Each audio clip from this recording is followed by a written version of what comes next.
According to Luke 6:13, Jesus called his disciples and he chose 12 to be apostles. What's the difference between disciples and apostles? All right, let's start by reading the text so that we get some perspective. Now it came to pass in those days when he went, sorry, now it came to pass in those days that he went out to the mountain to pray and continued all night in prayer to God. And when it was day, he called his 12 disciples to himself, and from them he chose 12, whom he also named apostles. Then the scriptures go on to give us the names of those 12 apostles. Simon, whom he also named Peter, and Andrew his brother, James and John, Philip and Bartholomew, Matthew and Thomas, James the son of Alphaeus, and Simon called Zealot, Judas the son of James, and Judas Iscariot, who also became a traitor. So we can see here that Jesus Christ had a number of disciples, and from those disciples, he selected 12 that he called apostles. So is there a difference between disciples and apostles? Obviously, the story tells us that. But there's a clear difference between disciples and apostles, because the people he made apostles were a group of people that were among his disciples. So they were his disciples. He had many disciples. And out of these many disciples, he chose 12 and he called them apostles. So let's start by saying to ourselves, what really does it mean to be a disciple? A disciple basically is a follower, is a student, is a mentee, is a protege of a master. So when you have a master that is teaching you and training you and nurturing you, then in a particular thought or in a particular way of life or in a particular skill, then you have become a disciple of that master, a mentee of that mentor. You're now a protege of that teacher. So Jesus had a number of people who were his disciples. And the scriptures tell us that he spent all night in prayer.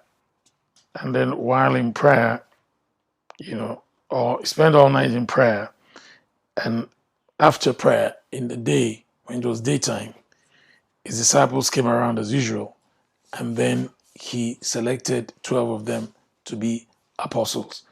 The word apostle actually comes from the Greek word apostolos, and it simply means one who is sent out. So an apostle is one who is sent. In this regard, as it relates to Jesus, these were men that were commissioned by him and sent by him. Now, if you read the same story in Matthew chapter 10,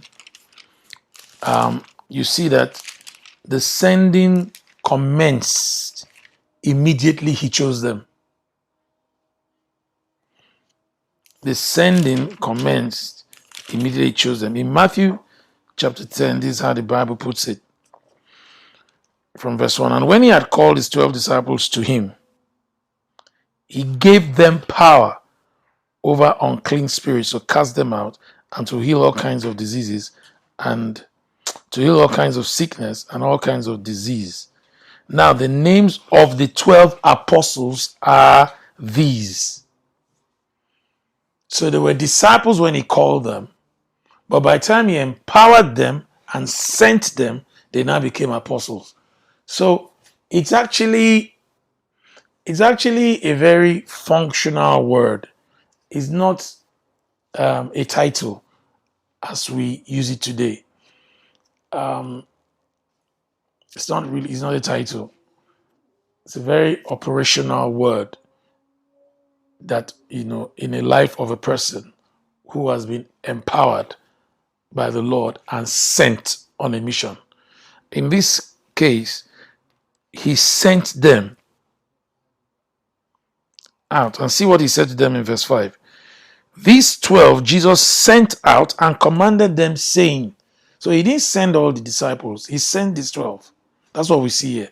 He sent these 12 and said to them, do not go into the way of the Gentiles, and do not enter a city of the Samaritans, but go rather to the lost sheep of the house of Israel. And as you go, preach, saying, the kingdom of heaven is at hand. So we can see with these apostles that there were boundaries to the mission they were sent to go and execute, or where they were supposed to go. Don't go the way of the Gentiles. Don't go to any of the cities of the Samaritans. You go to the lost sheep of the house of Israel. So the people they were sent to were very clear. And the message they were given to deliver was also very clear. Preach, saying, the kingdom of heaven is at hand. Then they were empowered or anointed or enabled by that sending to do certain things. What were the things they were enabled to do?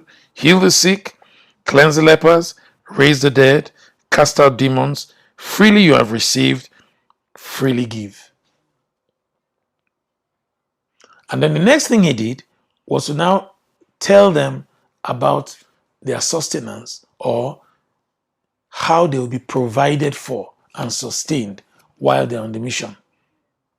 So essentially, an apostle is one who is sent out. Do we still have apostles today? Yes, we do. There's still men, there's still women that God calls. There are disciples that he separates or he calls, and he sends them,